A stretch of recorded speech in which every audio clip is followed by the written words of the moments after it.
Hello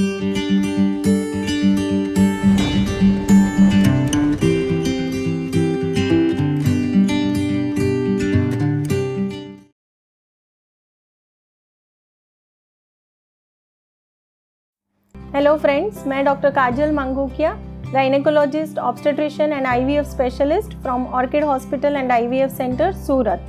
नमस्कार, आपका स्वागत है ऑर्किड पेशेंट्स अवेयरनेस सीरीज़ में। और आज जो टॉपिक के बारे में मैं बात करने वाली हूँ वह है मेनोपॉज। मेनोपॉज क्या होता है, मेनोपॉज के क्या क्या सिम्टम्स होते हैं, मेनोपॉज कैसे डायग्नोज किया जाता है, मेनोपॉज के बाद क्या क्या प्रॉब्लम्स या तो क्या क्या कॉम्प्लिकेशंस आने की संभावना बढ़ जाती है और किन पेशेंट को मेनोपॉज के दौरान डॉक्टर के पास चेकअप करवाने की ज़रूरत होती है। पहले मैं बताती हूँ कि मेनोपॉज क्या होता है। यदि किसी महिला को 12 मंथ्स यानी कि 12 महीने तक अगर पीरियड्स नहीं आते हैं, कंटिन्यूस 12 मंथ्स तक पीरियड्स नहीं आते हैं, तो 13 मंथ पे हम बोल सकते हैं कि इस महिला को मेनोपॉज शुरू हो चुका है। जैसे मेरे अगले वीडियो में मैंने बताया था पेरीमेनोपॉज के बारे में।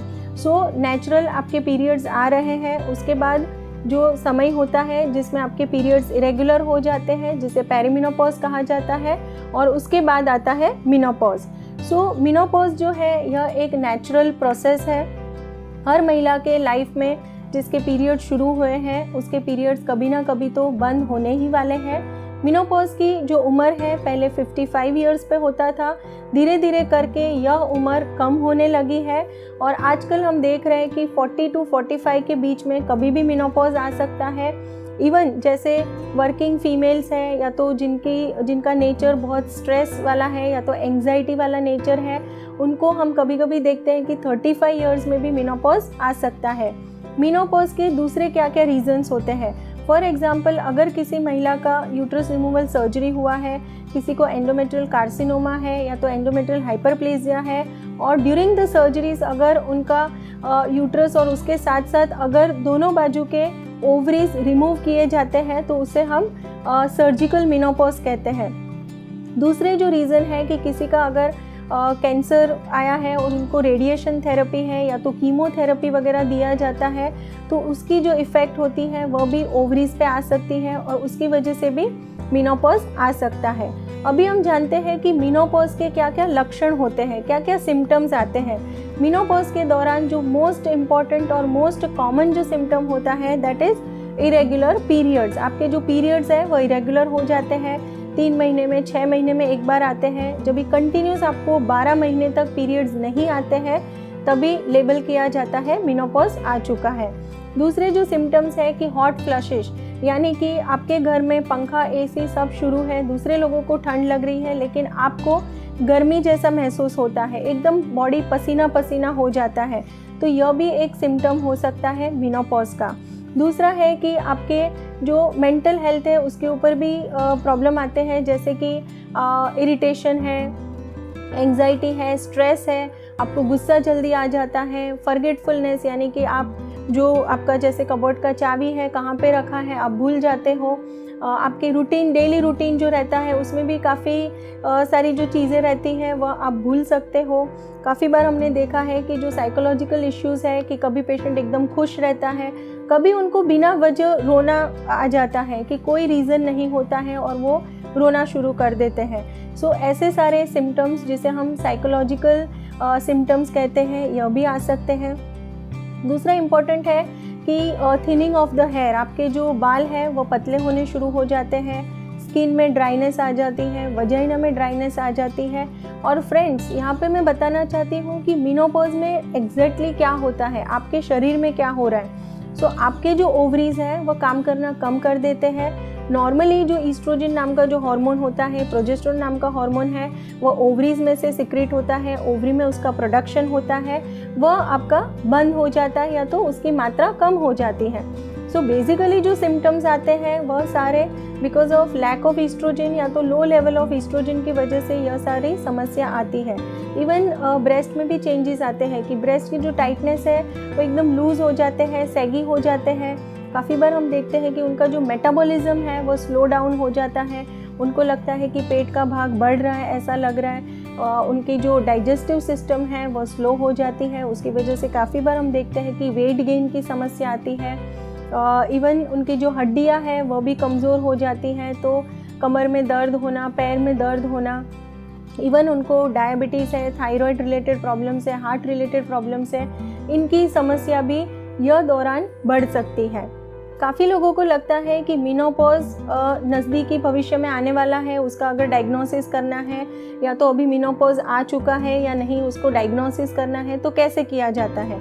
सो उसके लिए एक बेसलाइन रहता है कि आपका जो सोनोग्राफी, ट्रांसवजाइनल सोनोग्राफी जो होता है, उसके अंदर ओवरीज की साइज़ या तो आपके एंट्रल फॉलिकल काउंट है वह चेक कर सकते हैं। आपके ब्लड टेस्ट जो होते हैं जिसमें फॉलिकुलर स्टिमुलेटिंग हार्मोन FSH करके जो हार्मोन होता है उसकी मात्रा से भी पता चल सकता है कि आपका मेनोपॉज आ गया है या नज़दीकी भविष्य में आने वाला है।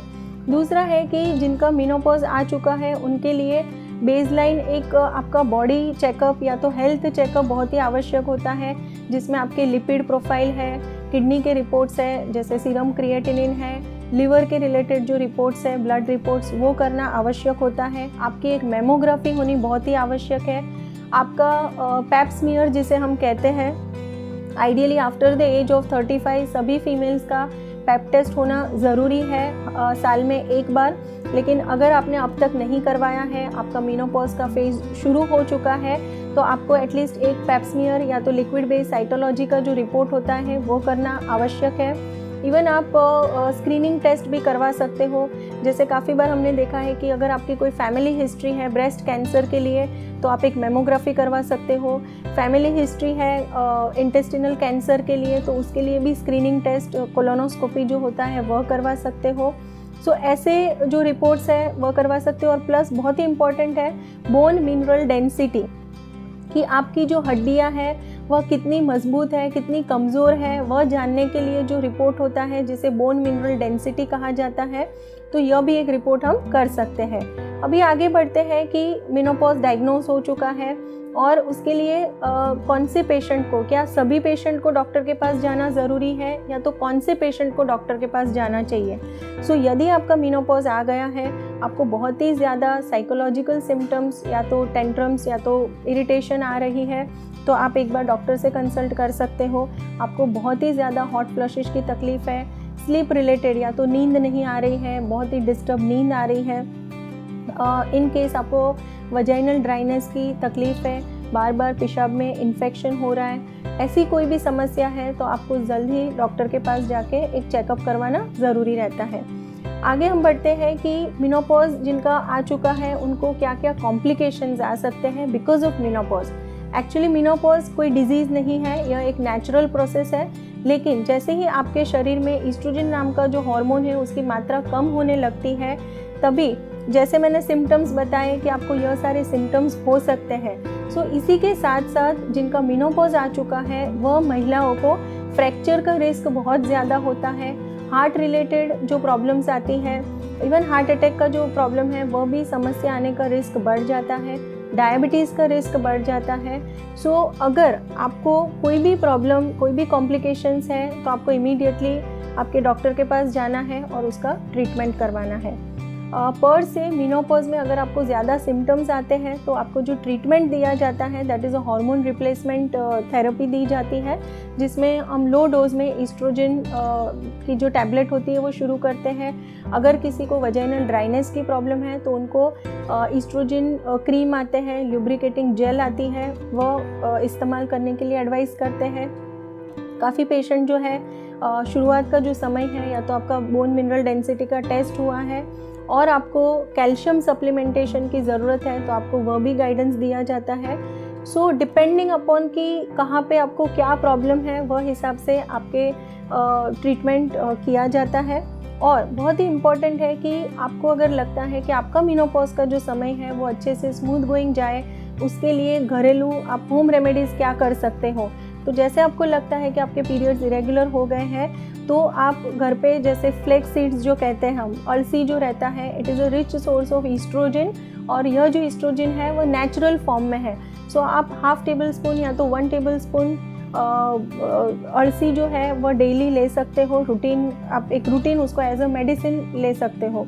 दूसरा है कि soybean which is a rich source of protein, तो आप डेली रूटीन में एटलीस्ट 10 से 15 पीसेस ऑफ सोयाबीन ले सकते हो। डेयरी प्रोडक्ट्स जो है, दूध, मिल्क एंड मिल्क प्रोडक्ट्स है, पनीर है, चीज़ है, इसका भी अगर आप सही मात्रा में सेवन करेंगे तो बहुत ही आपके लिए यूज़फुल रहेगा। आपका जो वाटर इनटेक है वो एटलीस्ट 8 से 10 ग्लास वाटर इनटेक रखें। पेशाब ज़्यादा देर तक रोकना नहीं है। हेल्दी फूड हैबिट्स मैंने बता दिए। रेगुलर एक्सरसाइज बहुत ही इम्पॉर्टेंट रहता है ताकि आपकी जो हड्डियाँ हैं वह भी अच्छी रहे, मजबूत रहे, और आप जितने एक्टिव रहेंगे उतना आपको साइकोलॉजिकल सिम्टम्स की जो मात्रा है वो बहुत ही कम रहेगी। सो फ्रेंड्स, अंत में इतना ही बताना है मुझे कि जिन भी फीमेल्स हैं जिनका मेनोपॉज शुरू हो गया है या मेनोपॉज जल्द ही फ्यूचर में आने वाला है, इन सबको आप यह वीडियो शेयर कर सकते हो। और यदि आपके कोई भी क्वेरीज़ हैं मेनोपॉज के रिलेटेड तो आप कमेंट बॉक्स में ज़रूर से लिख सकते हो। और देखते रहिए हमारे जो भी गायनेक टॉपिक्स है, ऑब्स्टेट्रिक टॉपिक्स है, इवन IVF रिलेटेड जो टॉपिक्स है वह हमारे इस चैनल पे आप देखते रहिए। Thank you friends.